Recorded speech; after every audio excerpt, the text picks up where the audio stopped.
A lot has happened during the past year and a half at WNL, in the nation, and of course across the globe. During times of upheaval and stress, the values that feel most important to us can become clearer, or they can change. The Mudd Center's program this year will focus our attention on daily ethics. That's how, or if, our personal values are actually manifested in the actions and decisions of our daily lives. Since our habits cumulatively shape our lives and the world around us, we'll think together about the impact of our daily ethics as well. The Daily Ethics Lecture Series will include 10 distinguished speakers from different disciplinary and professional backgrounds. They'll address big questions like defining a meaningful life and making a difference, using information and constructing knowledge in our lives, navigating the responsibilities of being a citizen in our communities, of a nation, the world, and the earth. I think the WNL community will be inspired by how our speakers' personal values have been manifested in their professional choices and activities as well. The Daily Ethics Mosaic Project is an especially exciting part of our program this year. The Mudd Center is partnering with the Stanier Gallery and with the artist Jonathan Lee to offer a series of workshops this fall that will culminate in the production of a large-scale community artwork. After so much isolation, the prospect of working on a community project together feels great. The Mosaic workshops will involve individual art making as well as collaborative art making. So students, staff, and faculty will have a chance to think deeply about their own values and choices, and also discuss and create a collective product. I can't wait.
Hi, everyone. I think we'll go ahead and get started. I'm Carla Murdoch, director of the Mudd Center for Ethics, and I have the pleasure of introducing the fourth speaker in our Daily Ethics lecture series, Chantal Bilodeau.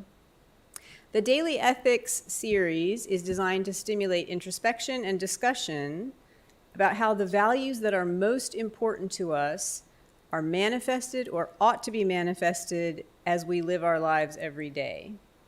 We've heard from three distinguished speakers so far. Cheshire Calhoun discussed features of responsible persons who not only decide in their own minds how things ought to be, but also practice morality with other people. Jelani Cobb alerted us to the fragility of our democracy and the need for collective and sustained actions to uphold its ideals. Most recently, Andrew Shignell addressed the role of hopeful pessimism in acknowledging the realities of our Anthropocene era. Hopeful pessimism is the idea of acknowledging the reality of what we face while also remaining hopeful so that we can persist in our efforts to change things. Before this afternoon's lecture, I'd like to take a moment to acknowledge the land on which Washington and Lee is situated and the indigenous peoples who are traditional stewards of it. This land was inhabited by people who call themselves Yisa. These Eastern Siouan-speaking people inhabited the land in the interior portion of Virginia for well over 1,000 years before the arrival of Europeans. Through years of warfare, disease, forced migration, and broken treaties, the original people were reduced to a fraction of their original numbers, living on a small portion of their original land. The descendants of these original inhabitants are still here today. We know them as the Monacan. We honor them and their ancestors. I have been eagerly anticipating the opportunity for Chantal Bilodeau to share her work as part of the Daily Ethics series, because it very directly manifests her vision for art and science to synergistically address a critical moral issue of our time, climate change. She is an award-winning playwright and translator whose works have been presented in over a dozen countries around the world. She is also the founding artistic director of the Arctic Cycle, a nonprofit arts organization based in New York City. The Arctic Cycle uses theater to foster dialogue about our global climate crisis, create an empowering vision of the future, and inspire people to take action. So please join me in welcoming Chantal to the stage to deliver her lecture entitled Living in the Questions of a Climate-Changed World.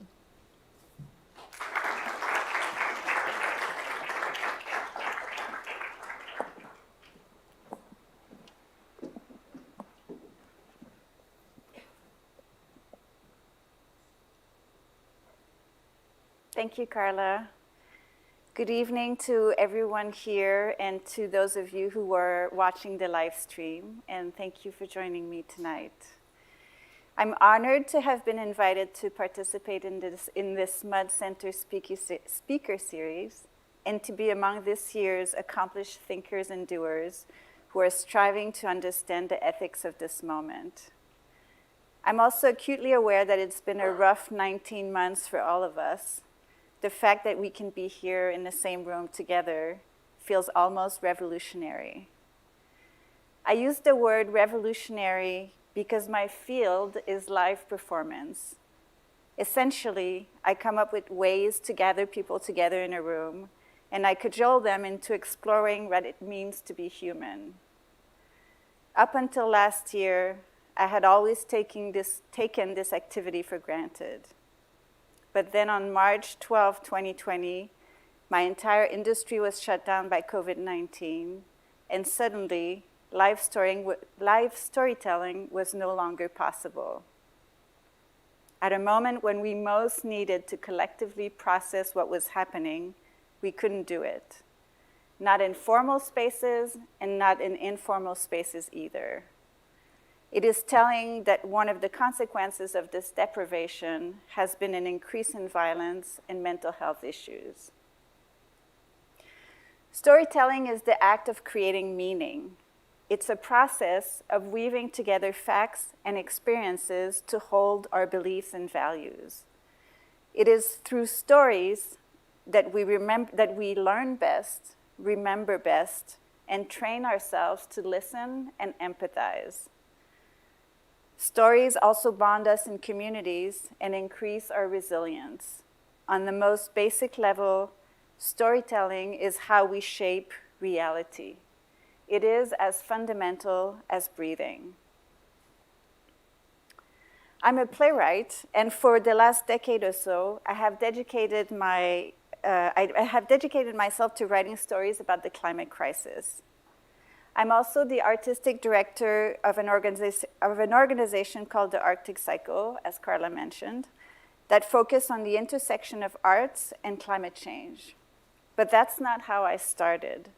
Before I became a playwright, I was a graphic designer, and I worked in book publishing for a number of years. Then after taking a year off to backpack around the world, I had an unsettling realization: I have no impact. While traveling through Africa and Asia, and this is over 25 years ago, I realized there were countries where graphic designers didn't exist at all. Farmers, yes.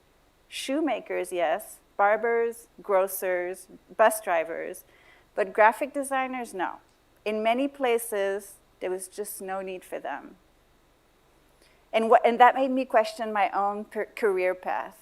If I was that disposable, and what I was doing wasn't contributing to making the world a better place, then what was the point? So I changed path and went into the theater, which, you may point out, is a questionable choice if you're after impact. But in my young adult brain, it made sense. Theater has always been at the forefront of social movements. Except it only made sense for so long. After getting my MFA in playwriting and writing plays for 7 or 8 years about a variety of topics, the same unsettling feeling crept up again. I have no impact. And by impact, I don't mean being famous or even having recognition. I mean feeling like I'm contributing, like I'm doing my part and not just sailing through life, taking the best and ignoring the worst. I felt I had to do something that benefited people other than me. Now, while I'm having my identity crisis over here, the rest of the world was going through the climate crisis. The period where climate change started to appear more in mainstream media, around 2006, 2007, coincided with me taking a trip to Alaska for the first time, where the impacts of climate change were so obvious, they were undeniable. It was on that trip that 3 things came together for me: my desire to help make the world a better place, a realization that artists were needed to help tackle an issue that scientists couldn't fix on their own, and a feeling that I could put my storytelling skills to good use. I said that storytelling is the act of creating meaning. It's also how we create culture, and culture determines behavior. When it comes to climate change, however, aside from what is put out by the media, our culture is relatively poor in stories. A report published by the Yale Program on Climate Change Communication and the Center for Climate Change Communication at George Mason University shows that 63% of Americans rarely or never discuss global warming with family and friends. No wonder we're having such a hard time taking action. After my trip to Alaska, I figured one thing I could do was write a play about the impact of climate change on the Arctic to help people understand why what happens in the Arctic affects us all, and why what we do here disproportionately affects Arctic communities. Since I'm Canadian and we have a huge Arctic territory, I thought Canada would be a good place to start. In 2009, I hopped on a plane and flew to Iqaluit on Baffin Island in the territory of Nunavut. I thought the writing process was going to be straightforward. After all, I was an experienced writer. It wasn't. In my playwriting program in graduate school, I was taught the traditional narrative structure that we inherited from Aristotle. Now, just to refresh your memory, Aristotle is a man who has been dead for over 2,000 years, but who is still credited for having figured out a universal way to tell stories on stage. According to his theory, stories are linear, progress through cause and effect, and present a single perspective. This structure is to theater what visual perspective is to the visual arts, a convention that centers everything on the eye of the beholder. It generally presents a dominant point of view with secondary characters acting in support of or in opposition to that dominant view. It assumes that reality can be described as the experience of a single observer, and everything else becomes subordinate to that observer. What I encountered on Baffin Island among the Inuit communities I visited, however, was everything but that. I encountered interconnectedness and complexity, different and often conflicting perspectives that all needed to exist at the same time. And I encountered empirical science and Inuit traditional knowledge. I arrived with a lot of inherited notion about the world, and I left realizing that I needed to rethink how I wrote my plays. When we talk to each other, communication is only 50% words. The rest is body language, tone, facial expression, energy. In the same way, a story or a play is a lot more than what the characters say. It is subtext, silences, bodies moving through space, and structure. How we tell a story tells us as much and sometimes more than the story itself. For example, if you have a play where the only character of color is a maid, you're saying something about race. If you have a play that doesn't pass the Bechdel test, where two women talk to each other about something other than a man, you're saying something about gender. And if you have a play about the impact of climate change on the Canadian Arctic, where you're seeing only one of a multitude of interconnected perspectives, you're saying something about power. I knew I couldn't tell any one part of this story I encountered on Baffin Island without contextualizing it within the bigger whole. If I privileged one voice over the others, I would be cheating the people in place I wanted to honor and inviting audiences to take sides. So instead, I created an ensemble of 8 conflicting voices held together by a shared breath and a sense of place. And this became Sila, a play where everyone belongs and has a say, including animals and gods, but no one holds the definitive view. A play where every language is spoken and every realm, here on earth, below and above, is represented. A sort of cubist story guided by the concept of interconnectedness, where it is impossible to reduce the work to a single perspective.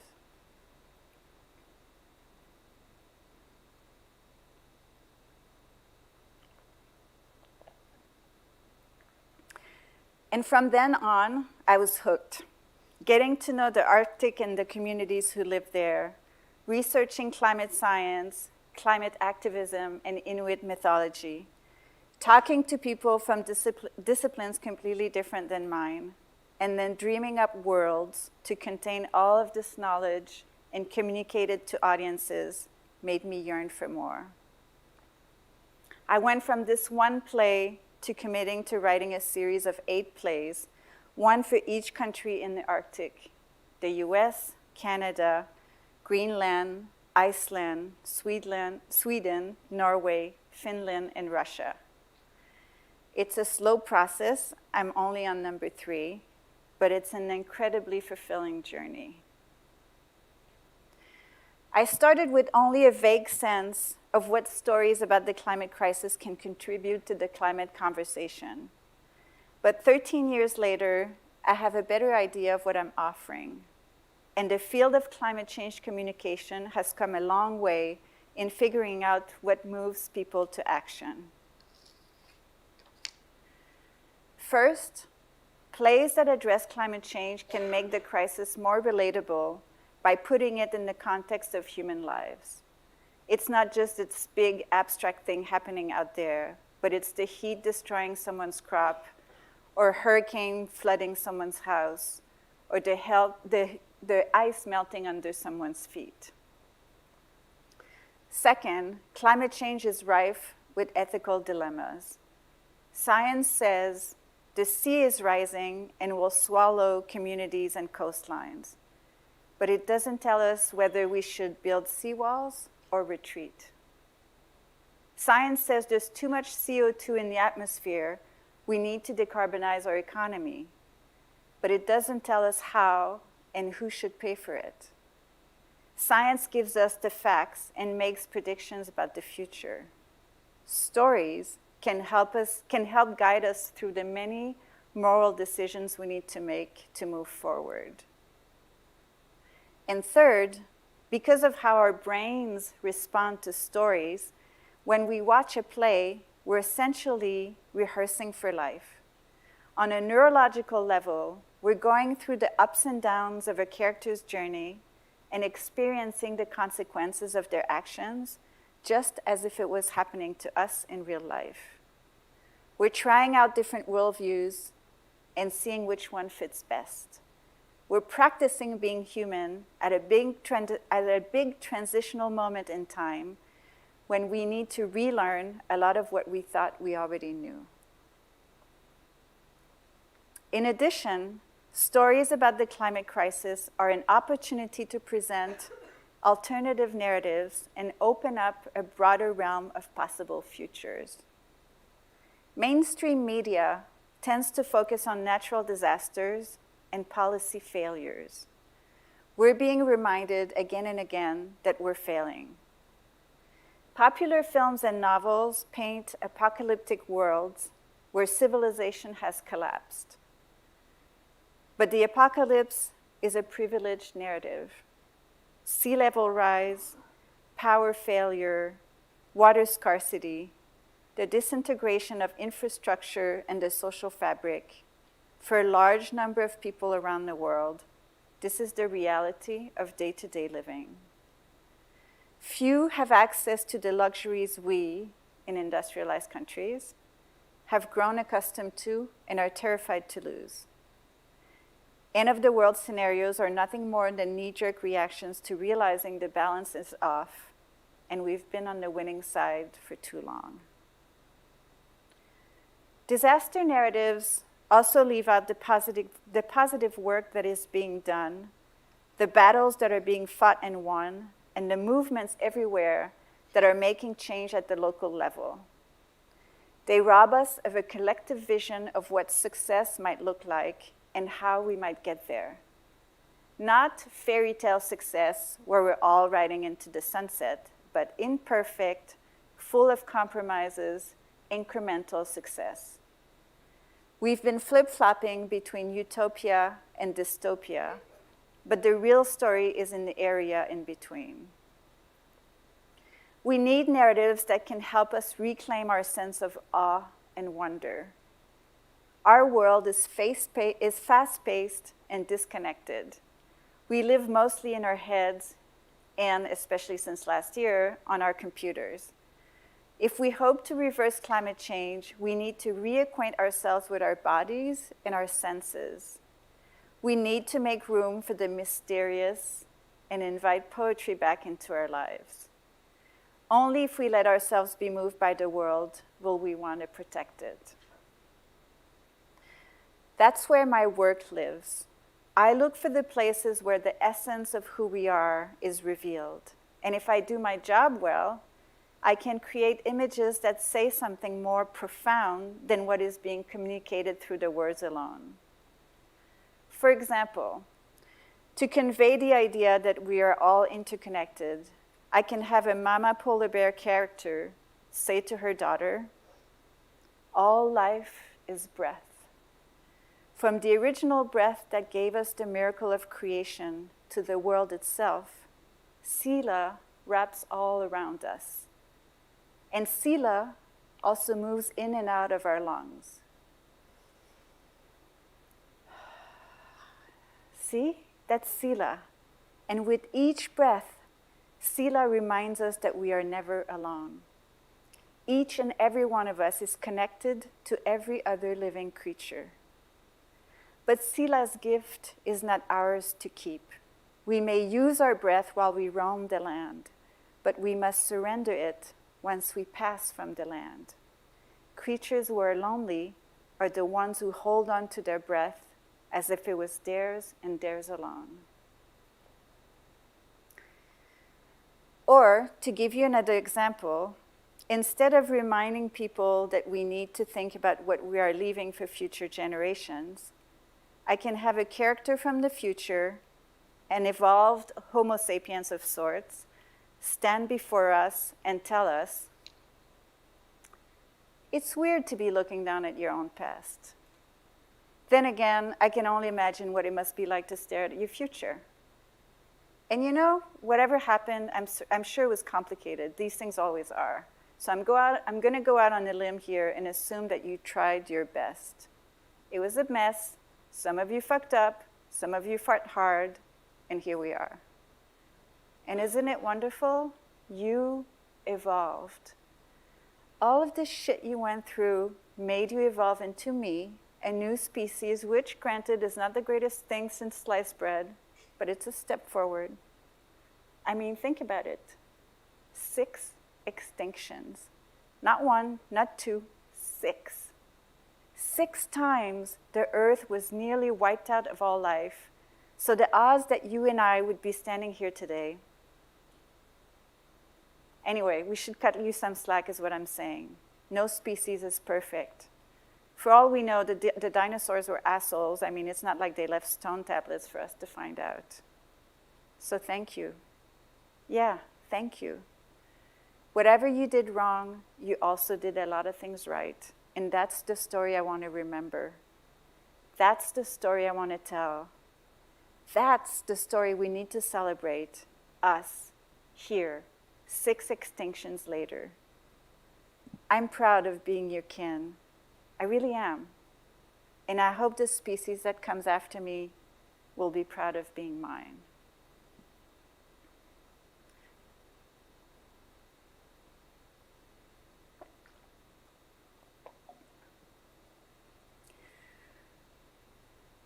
Now, fast forward to 2015, and despite my earnest desire to make the world a better place, when it comes to the climate crisis, we're nowhere near where we need to be.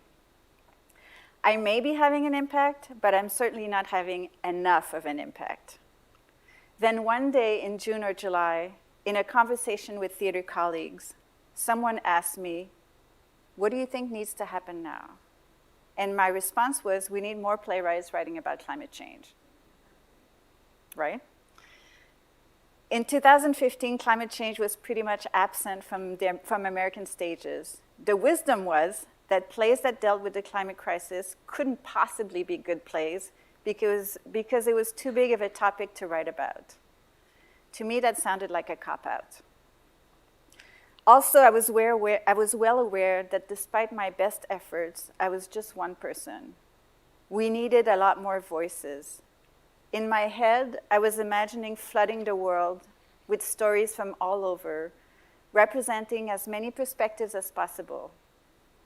It turned out there was a model for that, and it was called the Theater Action.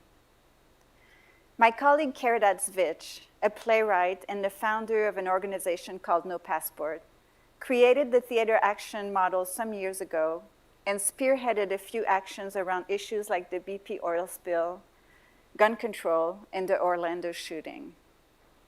She would ask a group of playwrights to write short plays around a particular issue and then encourage theater companies across the country to present these plays and host post-show conversations. We took that model and adapted it, and it became a project I now run called Climate Change Theater Action. This was on the eve of the Paris Climate Conference, and the global community was waiting for world leaders to come up with an agreement to reduce carbon emissions. We commissioned 50 playwrights representing all inhabited continents to write 5-minute plays about an aspect of climate change. The goal was for these plays to be accessible to as many people as possible, regardless of experience or resources available. We then offered the plays to anyone who wanted to organize an event in their community within a 3-month window that coincided with COP21. Events could be as simple as a group of students reading a few plays together in class, or as elaborate as a fully produced show on the theater stage. We also asked people to include an action in their event, and we defined action as something that either brought people together who would not normally encounter each other, or something that encouraged people to engage more deeply with the climate crisis. No one was more surprised than me by how it turned out. 80 events were presented in 26 countries. They included a reading at the foot of a glacier in Alaska, a performance in a small town in Brazil, an event that featured homeless youth in London, and a radio show in New Mexico. I realized that if I couldn't change the world, I could at least change my field. We've now brought this project back every other year. In 2019, the most recent year for which I have data, over 220 events were presented in 28 countries. 78 universities and all 50 states in the US participated. We engaged over 3,000 artists and reached an audience of roughly 26,000 people. Not only that, but we also tried to address social justice issues that were and still are present in the theater industry and in our society at large. In the American theater, only about 30% of all plays produced are written by women, and nearly 90% are written by white playwrights.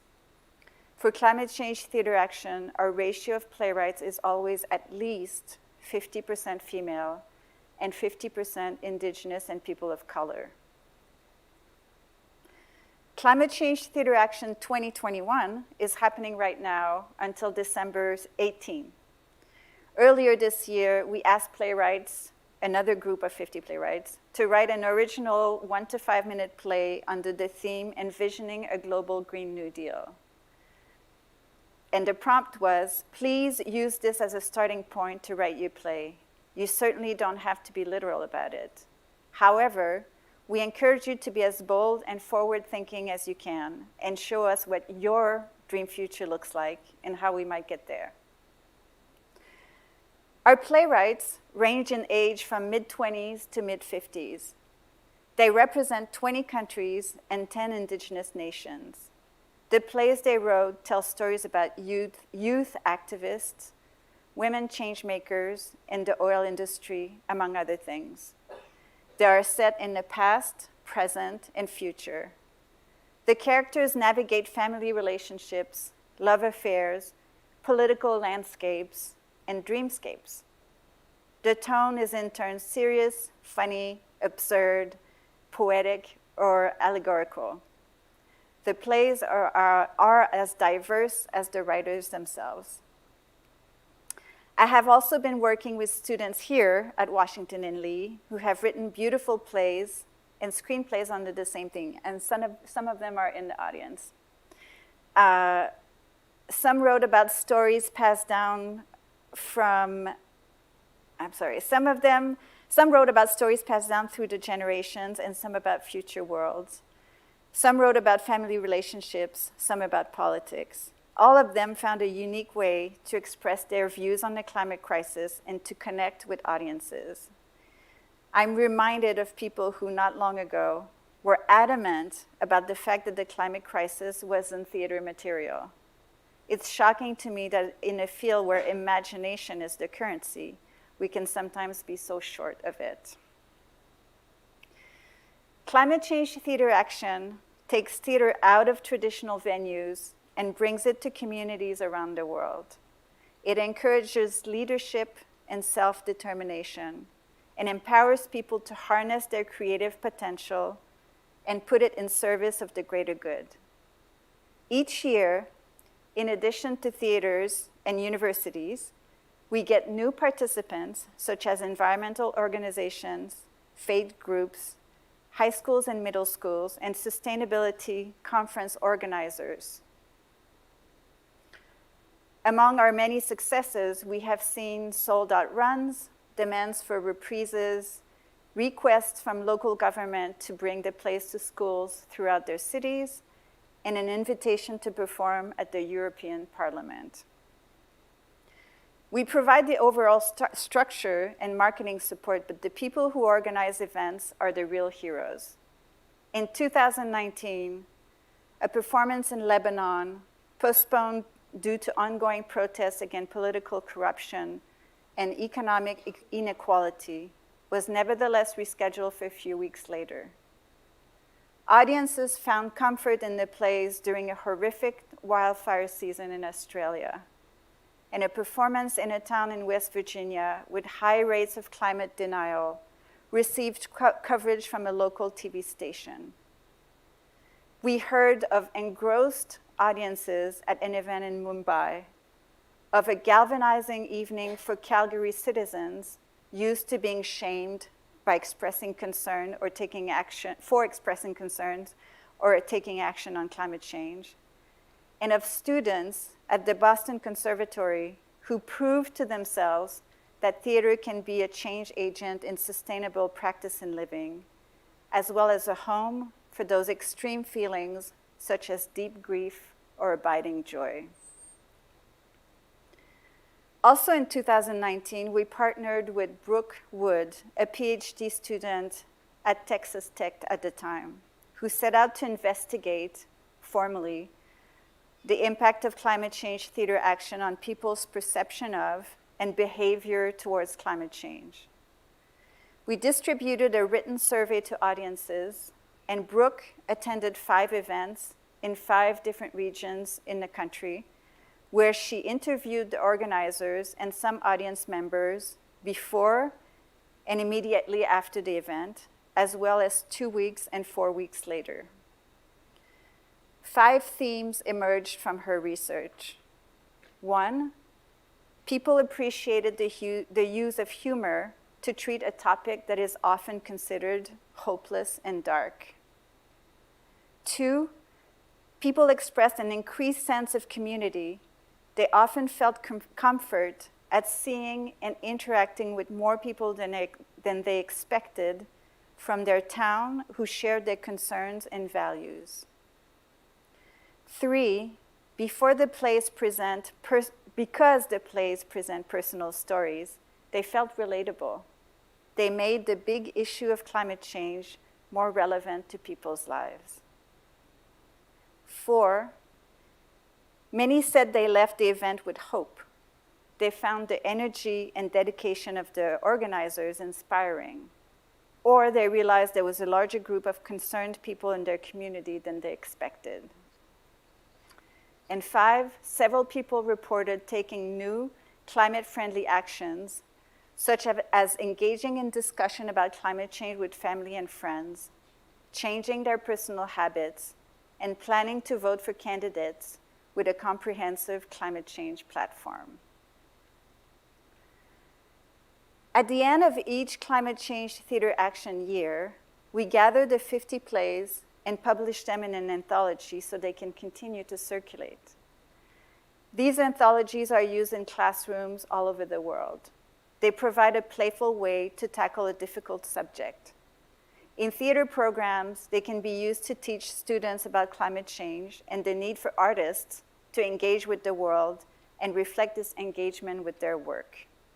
In non-theater classes, they can open the door for a self-reflective and generative process. I have also often had the experience of people thanking me for providing an easy way to take action. Academic requirements being what they are, it can be difficult to stray from the curriculum or devote much time to extracurricular activities. One or a few short plays can be easily integrated into a class or to circumvent this problem.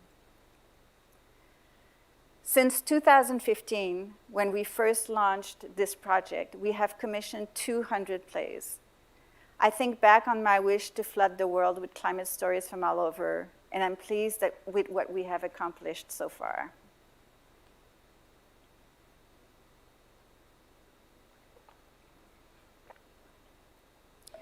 Today is day 12 of COP26, the United Nations Climate Change Conference in Glasgow.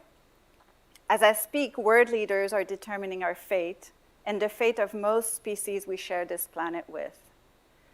Artists and activists in the UK and Europe have mobilized to give voice to all those who are not present at the negotiating table. They are pointing out injustices, urging for ambitious commitments, and reminding all of us that we need to continue to make our voices heard. Though I should know better, I read the news and tend to flip-flop between hope and despair. Some part of me still kids itself into thinking that at some point, there will be a dramatic breakthrough. Maybe it's human nature to look for the silver bullet. That's what we did during the pandemic. Every good news was supposed to solve it all, and when it didn't, we assigned blame and resentfully went back to our imperfect and incremental measures.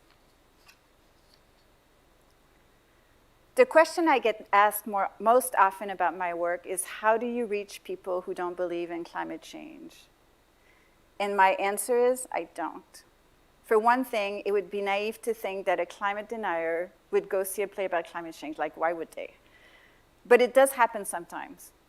When my play Forward was produced at Kansas State University, one of the students in the cast was from a family who didn't believe in climate change. And yet his parents came to the show twice and were warm and gracious. Did it change their minds?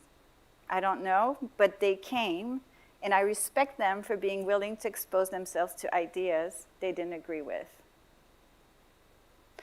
I'm also uncomfortable with the idea that the problem is always over there, with those other people, and our job, like missionaries of the past, is to convert them. In the theater, this is expressed by artists by constantly reminding each other that they are preaching to the choir, which is a not so subtle way of saying that because they're engaging with people who have similar values and concerns, it somehow diminishes the value of the work. Rebecca Solnit describes this very well. She writes, and I quote, "The phrase preaching to the choir properly means hectoring your listeners with arguments they already agree with. And it's a common sin of radicals, the tendency to denounce others as a way of announcing one's own virtue. But it can be applied too widely to malign conversations between people whose beliefs happen to coincide. The phrase implies that political work should be primarily evangelical, even missionary, that the task is to go out and convert the heathens, that talking to those with whom we agree achieves nothing. But only the most patient and skillful among us can alter the views of those who profoundly disagree with us. And is there no purpose in getting preached to, in gathering with your compatriots? Why else do we go to church but to sing, to pray a little, to ease our souls, to see our friends, and to hear the sermon?" End of quote. An ongoing study, another one, by the Yale Program on Climate Change Communication and the George Mason University Center for Climate Change Communication divides Americans into 6 categories, ranging from highest to lowest belief in global warming, and from most to least concerned and motivated. If we add up the two categories at both ends of the scale, they only represent 34% of the population, with the category on the extreme right, what is called the dismissive, representing 8% of the population. Everyone else falls in the middle, which means that 66% of Americans are concerned and motivated to a certain degree. That's the choir. They are the people I tried to reach. They are the ones who come to the theater to have their spirit lifted and connect with their neighbors. They are the ones who want to sing the hymns before they go back out there and pick up the fight. And through climate change theater action, we can reach all kinds of communities that I, by myself, wouldn't be able to reach. When organizers pick the plays they want to present out of the 50 available, they can focus on what will resonate most. At the same time, they can draw links between what they see in their region and what's happening in other parts of the world. They can sometimes see how they are connected to people far away from where they are. For example, if they share the experience of sea level rise. Or they can see how their actions may impact other communities. It is human nature to trust the people we know, those we share a lived experience with. We're much more likely to listen to their points of view if they differ from ours and to entertain the possibility of changing our minds. The organizers of climate change theater action events act as a conduit for information that, in some cases, can only be received from them.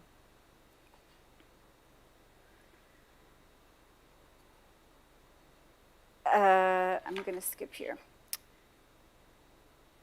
There are so many unanswered questions about the climate crisis. Which scenario will play out? How will species adapt? Will our infrastructure hold? And these are the most obvious ones. We also need to ask ourselves, what are the values we hold that are no longer serving us? How do we live in a world that is so populated and interconnected? What is just? Who deserves to be saved? The function of storytelling is not to provide the answers, but to invite us to live in the questions, to embrace uncertainty, and to pay attention. I think it's worth considering that if we haven't found some of the solutions yet, it may be because we're not asking the right questions, or because we haven't lived long enough with the questions, or in some cases, because we haven't let those who may hold some of the answers, like indigenous communities, share their wisdom with us. Stories invite us to engage with the big topic of climate change, not just with our intellects, but also with our hearts. They meet us where we are most vulnerable, and they say, I see you. They provide a safe space where we can humble ourselves and listen, and let the many answers we are still looking for arise. After all these years of wanting to make the world a better place and working toward that goal in big and small ways, do I feel like I'm having an impact? It depends on the day. Some days I do, and some days I don't. On the days I do, life is good. I feel like I'm on the right track. On the days I don't, I tend to despair and wonder if it's worth all the efforts and the heartaches. There was even a moment just before the pandemic when it dawned on me that it was highly unlikely we would be able to keep warming below 1.5 degrees Celsius, what is considered the safe limit. And I felt kind of lost. What now? What was I fighting for, if not that? What would I tell students when they asked me, what gives you hope? To move past that, I had to do two things. First, I had to release the outcome, because there's a way in which whether we make it or not is irrelevant. Either way, the work remains the same. Either way, we owe it to ourselves to prevent things from getting worse. 2 degrees will always be better than 3, and 3 is better than 4. The second thing I did, and that's what I always do when my batteries run low, was look at the people around me pursuing similar goals, whether in the arts or not. and I let them inspire me. In a sense, I became the choir who needed to be preached at. And I soaked up the creativity and the dedication, the enthusiasm and the passion, the spirit of justice and the compassion. I told myself that if they could keep trudging ahead despite the obstacles, so could I. And eventually, I picked myself up and got back to work. Nobody else can do my part. I have to do it. Before I wrap up, I want to tell you that what I'm doing here tonight, in case you haven't noticed, is offering you a story. The story of my journey as a playwright and as a human being.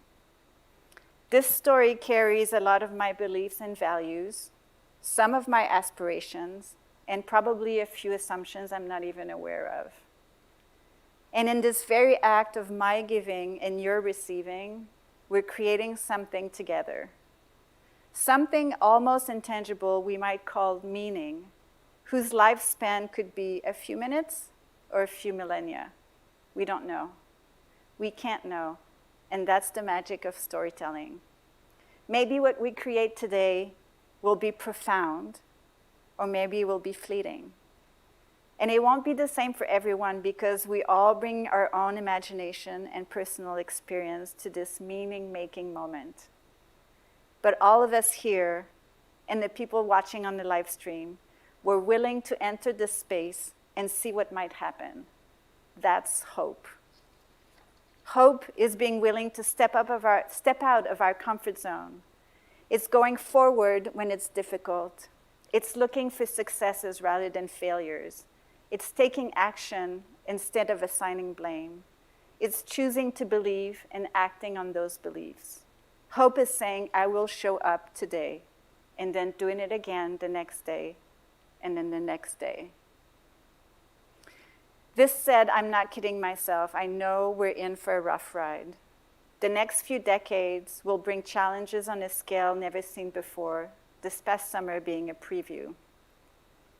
But we also, as a species, have an opportunity to take an evolutionary leap, to care for each other and collaborate on a grander scale than we have in the past. We have a chance to understand ourselves and our world anew, just like people in the 3rd century BC had to rethink themselves on a round planet instead of a flat one. This will be no small feat for a species that doesn't like change and only embraces it as a last resort, usually kicking and screaming. But it's doable, maybe, hopefully. Thank you.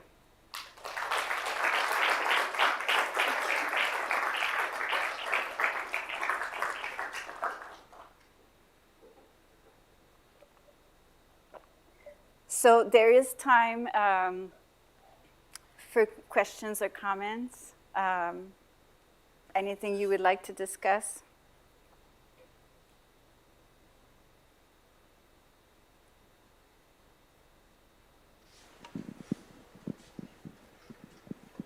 Thanks.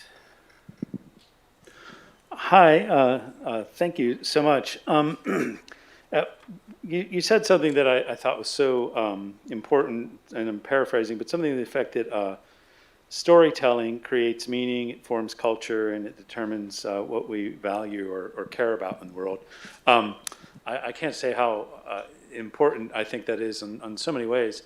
What advice would you have, and I think in a room full of students or in a Zoom environment with students, not all of us will have the luxury of creating stories as a playwright or a poet, or so what do you say to the social scientists, the hard scientists, the business major about sort of creating new stories and sort of making them part of who we are and what we value? Yeah, great question. Thank you. So I think of stories, I've talked a lot about stories from a practitioner's kind of point of view, but stories are also, you know, hi, how are you? I'm asking you for a story. Like, it's the things we tell each other all the time. And so we can think of the stories we need to tell each other around the climate crisis in any discipline, whether it's economics, social sciences, where the same things I mentioned, where are the places we are succeeding? What are the ways where we can talk to each other more? What are our visions for the future? You know, they don't have to be written down stories or anything formal, but we can engage with the exercise, and I think that's useful. Does that answer your question? Yeah, it's good. It's important that any way we can start to imagine a different way of understanding who we are, or bringing in perspectives that aren't part of our sort of common narrative of I'm a business major, I'm a social scientist, I'm a whatever the thing we've assumed as students or later as professionals, trying to imagine different sort of identities or ways of knowing who we are. Yeah, and sometimes just bringing imagination into the mix. What if, what if? I mean, I think we don't do enough of that.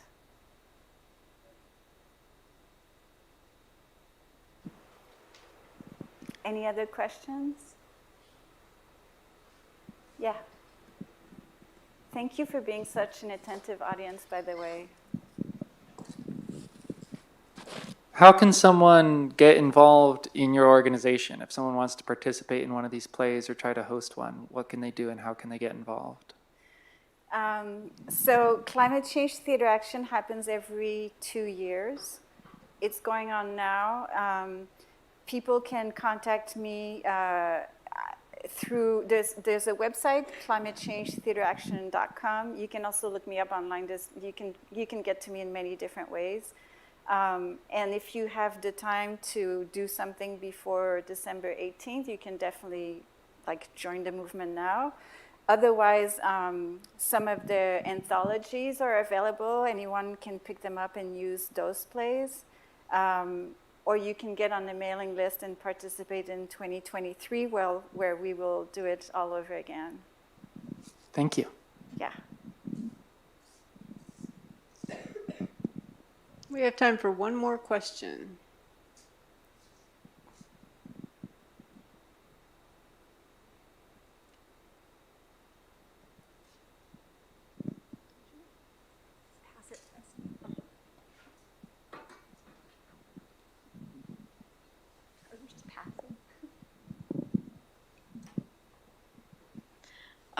Oh wow, that's loud.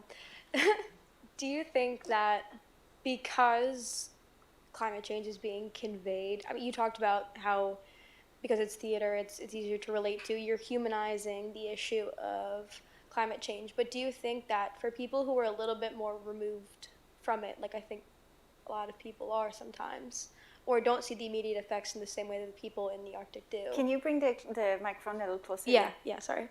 I don't see the immediate effects in the same way that people in the Arctic do, or people who, are in hurricane-prone areas and etc. Do you think that climate change theater allows those who are more removed to easily digest the issue and understand it on a deeper level, rather than just empirical fact that kind of is easy to dismiss? So That might be a lot. Yeah.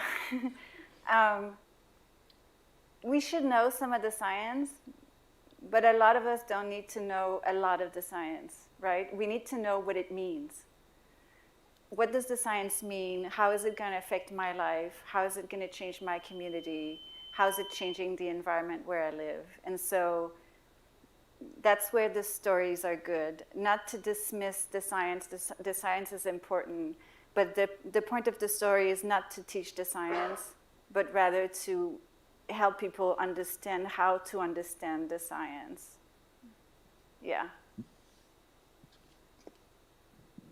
Thank you. Chantal, if you have just one more minute, could you talk a little bit more about how you translated your vision into a nonprofit? This is, we have students that are prepared to be community leaders and are motivated to make that kind of an impact, but how did that work for you? Yeah, so you're asking on the logistical side? Right. Yeah. So in the arts, I don't know if it's true in other fields, but in the arts, when you start a project, you can get what's called fiscal sponsorship. And that's a bigger umbrella organization that will take you under its wing and act as the nonprofit without you having to get your own nonprofit. And so through them, you can apply for grants. You can receive money that is not directly taxable to not directly taxable to you, and you can accept donation and give credits in exchange for donations. So that's what I did for a number of years, and then, but it has certain limitations. And so after a number of years, then I went out and did get what is called a 501c3, which is a nonprofit status. And I had, a number of people had cautioned me, or cautioned a lot of artists about getting a nonprofit because it comes with certain requirements. I haven't found it particularly burdensome if you have basic skills to like keep the books and deal with whatever form you have to fill out for the government. Yeah, that's kind of the gist of it. And the work is funded by private donation, by other kind of grants? The work it's everything. Private donations, government grants, private grants, essentially it's really hard to find money, so everywhere you find it, you take it. That's another thing, is you have to be good and willing to do a lot of grant writing. Mm-hmm. All right, well, thanks so much. It's been such a treat to hear from you. Thank you.